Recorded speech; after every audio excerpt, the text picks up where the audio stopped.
Setelah memahar mustika khotam macan putih, santet terpental kepada pengirimnya.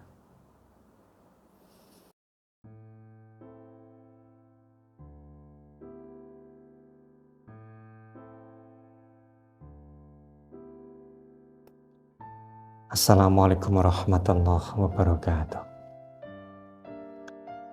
Saudaraku yang dirahmati Allah Subhanahu wa Ta'ala, Tuhan yang Maha Kuasa, salam bahagia dan semoga kebaikan yang selalu menyertai kita semua. Amin, amin ya rabbal alamin. Jumpa lagi dengan saya, Abah Romdoni, masih melanjutkan video sebelumnya tentang Pak Mar, gitu ya. Ya, Pak Mar ini di akhir tahun yang lalu itu memahar mustika khotam macan putih dari saya. Ya, dalam rentang 5 bulan lebih ya. Itu sudah mengalami 2 kejadian ya, unik, dan saya ini tertarik untuk di-share kejadian ini kepada Anda semuanya.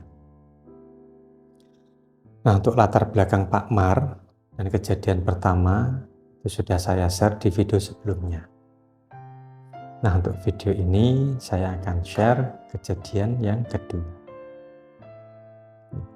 Kejadian kedua ini cukup unik karena tiba-tiba saja salah satu pesaing usaha dagang Pak Mar ini tuh datang ke rumah dan meminta maaf karena sudah berniat buruk kepada Pak Mar tersebut. Ya, sebut saja namanya adalah Bu Asih. Dari pengakuan Bu Asih, beliau ini berniat untuk mencelakai usaha Pak Mar dengan mengirim santet.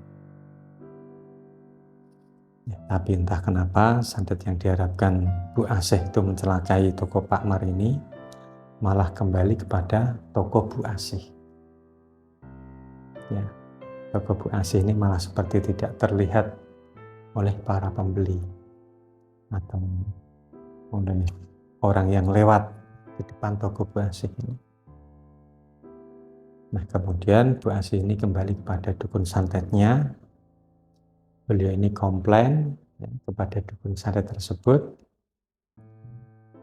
bahwa santetnya itu malah kembali kepada Bu Asih sendiri.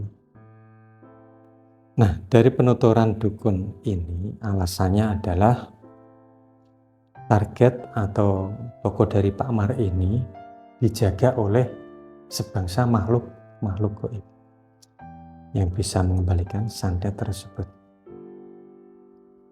Nah, karena hal ini Bu Asih itu meminta santetnya itu dihentikan.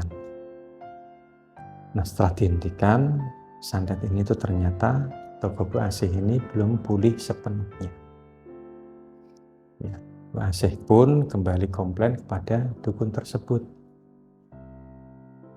Nah, dukun santet tersebut mengatakan bahwa jika ingin efek santetnya tersebut itu hilang sepenuhnya ya, maka dukun santet tersebut menyuruh Bu Asih untuk meminta maaf kepada target.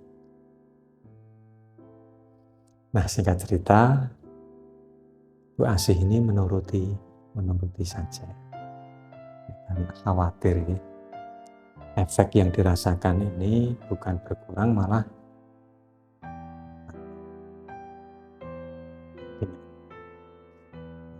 memberanikan diri ya. Bu Asih ini akhirnya meminta maaf kepada Pak Mar. Nah, dari Pak Mar ini pun memaafkannya karena Pak Mar ini dari awal pun tidak pernah merasakan efek santet yang dilancarkan oleh Bu Asih. Ya, jadi enteng-enteng saja ya Pak Mar untuk memaafkannya. Nah, yang penting jangan diulangi lagi. Nah, dalam obrolan tersebut sebenarnya Bu Asih ini bertanya, sosok makhluk gaib apa yang menjaga toko? Nah, oleh Pak Mar sendiri menjawab, tidak tahu.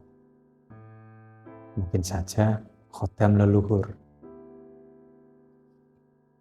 Dan Pak Mar ini hanya bilang seperti itu. Nah, pas kejadian ini Pak Mar itu telepon saya dan bertanya apakah sosok makhluk yang dimaksudkan oleh Bu Asih ini khotam macan putih. Ya, meskipun saya ini belum memastikan ya, saya jawab ya itu adalah khotam macan putih. Karena khotam macan putih itu memang memiliki tuah untuk mengembalikan efek negatif dari santet kepada pengirimnya. Ya, tapi masalahnya pelaku ini harus meminta maaf. Nah, ini saya tidak tahu mengapa. Karena ini masalah teknis ya, antara Bu Asih dengan dukun santet tersebut. Nah, saya rasa video ini sudah cukup ya. Semoga kita semua bisa mengambil pelajaran dan hikmah ya, kejadian dari kedua kasus Pak Mar ini. Dan terakhir, jika Anda ingin konsultasi atau ingin membahas mustika khotam macan putih, silakan Anda bisa menghubungi nomor yang sudah saya sertakan di deskripsi video ini. Monggo. Nah, lalu jangan lupa Anda subscribe channel ini, karena masih banyak sekali ya, video yang menarik yang saya minta Anda lewatkan. Saya Bahram Doni pamit undur diri. Wallahul muwaffiq ila aqwamit thoriq. Wassalamualaikum warahmatullahi wabarakatuh. Alhamdulillah. Allahumma shalli ala